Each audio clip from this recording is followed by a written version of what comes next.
I am 36 years old and my wife is 38. We first met when I was in my third year of college and she was in her fourth. We've been together since that day. After 3 years of dating, we decided to move in together. 3 more years passed and we got married. 2 years later, our joy increased when my wife became pregnant and we welcomed the birth of our daughter. As in any normal family, we had a fair share of domestic quarrels, but we always managed to make up quickly, sometimes even in the midst of a quarrel. Overall, we were a classic family. After finishing my education, I started my career path by working hard to climb the corporate ladder. In the end, I earned enough to afford a spacious 4-room apartment. We invested in a major renovation and happily settled in our new apartment. My wife also resumed her career after maternity leave, and everything went well for her. She got a good position and started earning a decent income. By combining our income, we were financially prosperous. Over time, we acquired everything we needed: a new apartment for our growing daughter, expensive cars, and all the amenities that one could wish for. Life seemed abundant. I deeply loved my wife and remained faithful to her throughout our marriage. I was not a heavy drinker, but sometimes I allow myself to drink a glass of wine at dinner. Smoking was a habit I recently gave up. We always planned our holidays together, and I developed a passion for diving and skiing. While my wife decided not to dive out of fear, she learned to ski. Our life revolved around work, earning money, and enjoying the fruits of our labor. My wife's work was connected with international business, which often required her to receive colleagues from abroad for negotiations. Gradually, I began to notice that her communication with these colleagues seemed to last longer than before. Although it seemed curious to me, at first I didn't pay much attention to it. Another notable change was that she started receiving Snapchat messages in the evenings.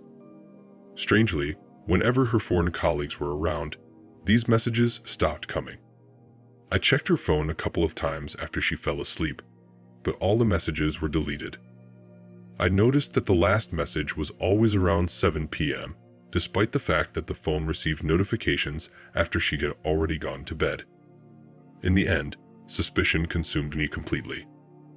One day, she came home late around 10 p.m., and I, foolishly, jokingly asked if she had said goodbye to her lover. The fear that flashed in her eyes was something I had never seen before. However, as soon as she realized that I was teasing her, she smiled and brushed it off, calling me a fool. Moreover, she sometimes went abroad to visit her colleagues and return. When my suspicions reached a peak, I couldn't take it anymore. I resorted to installing a spyware on her phone, which allowed me to control it remotely via SMS or from my personal account. This program could record the audio of the environment, take photos with the camera, and send all the data to my personal account. One day, she went on another business trip, and in the evening, I came home from work. I spent time with our daughter, helped her with her homework, and put her to bed by 10 p.m. As soon as she fell asleep, I gained access to the spyware account and ordered it to record her phone's surrounding sound for 10 minutes. After a few minutes, a recording appeared on my account, and after listening to it, I heard my wife's voice in the room with a man. They spoke English and I understood every word. They discussed the mundane aspects of life and laughed. I realized that they were alone in the room. Suddenly, I heard the clink of glasses in their laughter. At that moment, my heart started pounding wildly. I sent another command to record for an additional 20 minutes and take a picture of the environment. To my horror, the photo turned out to be a black square indicating that the phone was placed with the camera down. I quickly instructed the program to take a picture using the front camera. The resulting photo showed the phone lying on the bedside table in the room, a part of the headboard of the bed, and a wall lamp standing next to it. 15 minutes later, another recording appeared that made me shiver. I played the tape back and heard them laughing and talking again.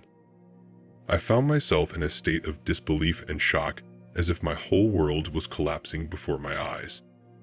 Stunned, I poured myself a drink and ordered the program to record for 4 hours, after which I drowned my sorrows in alcohol.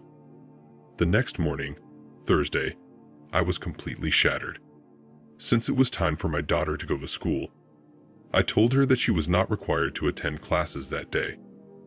I notified my boss that I would take a couple of personal days until Monday. My wife was supposed to return on Sunday. Then I sat down and started listening to the 4-hour recording. However, I only managed to listen for 40 minutes because it was at that moment that I heard the unmistakable sounds of my wife's pleasure. The same sounds that I had known well for more than 13 years.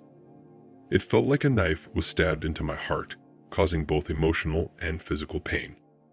Stunned, I rushed to the bathroom and threw up, unable to figure out if it was from a hangover or from the current situation.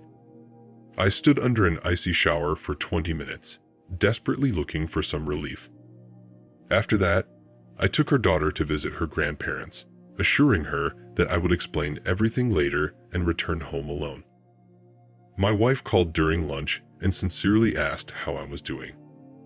I stood there in silence, unable to say a word, pretending that the connection was bad. I told her that I was unwell and would stay at home for a couple of days, and that I entrusted our daughter to the care of her grandmother. That day was the most painful in my life. I witnessed a personal hell, feeling completely lost and unsure of what to do. My head was filled with an incessant buzzing that drowned out my own thoughts. I sat on the couch and cried like a child as waves of anger and apathy overwhelmed me. The more I expressed my emotions, the more they dulled in me. By the end of the day, I was emotionally exhausted. In the evening, I returned to the spyware account and started issuing commands to the phone. I got the photos. Some were taken from her bag and others from the table. There were recordings of her performances in restaurants with numerous voices, obviously her colleagues. Then, in the course of the evening, I came across something. The phone was again on the bedside table, recording her voice along with someone else's. However, this time, there were no intimate sounds. Unable to take it anymore, I called her. After 4 rings, she answered, noticeably out of breath. I asked her about her heavy breathing, to which she replied that the hotel elevator had failed, and she had to climb the stairs to her room. I talked to her for a while, trying my best to keep my voice calm and even. I had announced my intention to go to bed, wished her good night, hung up the phone, and quickly sent a command to the spy program, requesting a quick series of pictures with the front camera. That's when she made a mistake. After our call, she put the phone not on the bedside table, but on the bed next to her. Consequently, the front-facing camera started sending slightly tilted, but candid photos. Images of her sitting astride another person with her head thrown back. This was followed by a recording that captured those unmistakable sounds that any husband would recognize, instantly revealing her actions. That was the last straw for me. I kept these notes and materials. Although at that moment, she was already a complete stranger to me. From that moment on, I refrained from further investigations until Sunday because everything became painfully clear. I was considering my next steps. Should I seek a divorce? What about our 9-year-old daughter? On Sunday, late at night, she came home, eager to kiss me. I recoiled, reminding her that I was sick. I wanted to hit her, to unleash my anger. Having retired to the office, I went to sleep on the sofa. The next morning, I got up before her and went to work, unable to be around her anymore.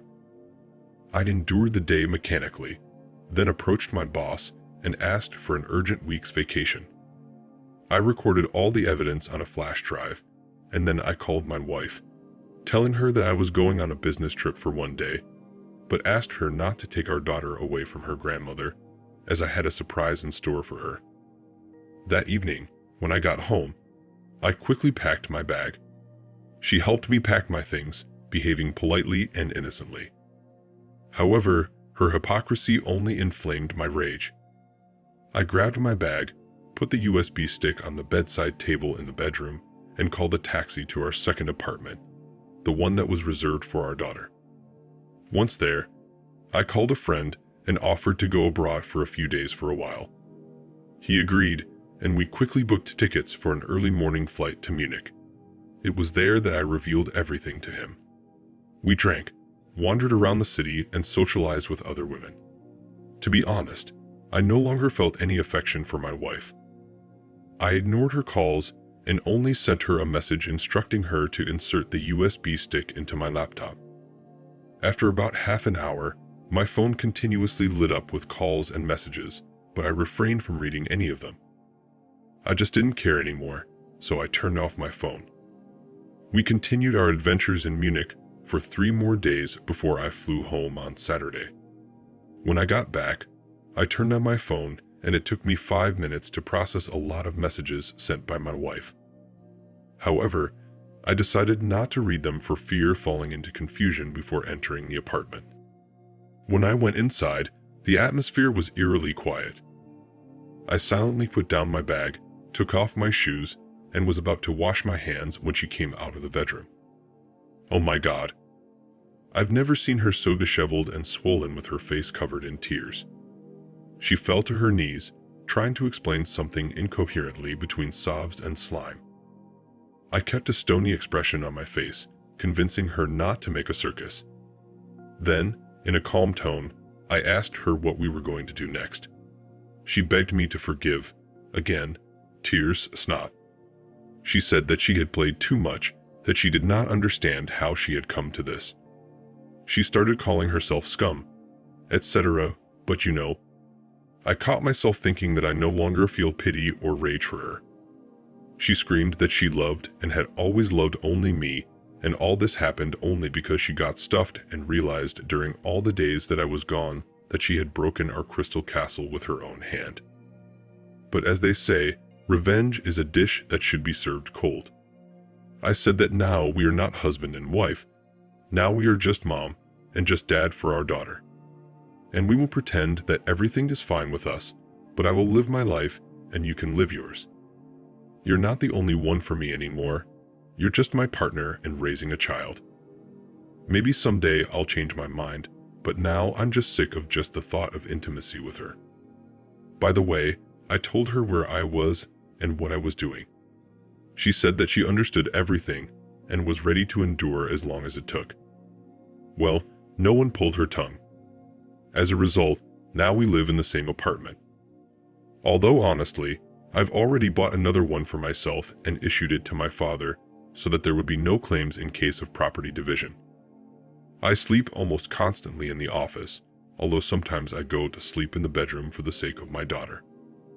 On the part of my wife, there were a couple of attempts to try to hug me when I lay down on the same bed with her, but I stopped them harshly. We haven't had intimacy for 3 months. She didn't tell her parents anything, only her father knows of mine. We agreed that once a year, we go on vacation as a family for a week, but now it would be separate beds. I'm constantly hanging out with friends and have new acquaintances among them. There are beautiful women. I sometimes think when she'll come up and say that she's had enough and she leaves or, for example, files for divorce and we divide the property, but she doesn't. I constantly catch her looking at me. You know, like the look of a shriek cat, but I honestly don't give a shit. Although I see that she is trying, but I revel in her pain. Recently, I defiantly put a pack of condoms on the desk in the office to look at. Despite her reaction, she came in to say something, saw them on the table, and flew out of the office like a bullet, probably crying, did not catch up. She still goes to work, but she really doesn't stay late. Although honestly, I don't follow practically. Somehow, she came up and tried to explain to me that she had broken off all relations with that man except business. And it seems like at work, she will still have to communicate with him by letters or in negotiations. But she swears that she does not even approach him now. By the way, this freak also has a family. To which I told her that her relationship with sexual partners does not concern me and she is free to do what she wants. It is not necessary to report on whether she spread her legs today or not. I myself sometimes come back after midnight now or vice versa. I leave when my daughter goes to bed from Friday to Saturday, for example. Naturally, I do not limit myself in anything. If I want sex, then it will definitely take place. I come in the morning and go to the office to sleep off or to the bedroom if she is not there anymore. Nothing has changed in the home routine. I still buy groceries. I love and know how to cook. We had cleaning on the incoming housekeeper, so nothing has changed here. I have been paying for the apartment and I am still paying. Where she spends her money and whether she spends it, I don't care. Communication like loving each other is only for our daughter or her parents if they come. Although it seems to me that if I tell my mother-in-law, she will probably strangle her right in front of my eyes. I have a great relationship with my mother-in-law. She is an intelligent woman and strictly respects family values. Surely, this is another argument why the wife does not want to leave. Apparently, she is afraid of her mother. Because mom will definitely ask the question, what the hell is going on? And I'm not going to lie. In general, I mock her as much as I can and I really enjoy it. Yes, maybe I've become a monster now, but she herself gave birth to that monster. And you know what amazes me? Her perseverance and patience. It's like a red flag to a bull for me. I wonder how much more she can take. And please don't start with the whole, she's the mother of your child, blah blah blah. What she was giving herself to that jerk, she didn't care much about that. For half a year, going on business trips or spreading her legs in this city without thinking about our daughter or her husband. No comment. Every time I feel like my armor will crack, I remember that day, what I felt back then, and it eases me. I become stone again. So this is how I live now. Everything is fine with our daughter. We are great parents, and I still help her with her lessons in the evenings. Our mutual friends know nothing. Maybe when I get tired of tormenting her or realize that enough is enough, I'll switch off the bastard mode and have a talk with her. But not now. Not now.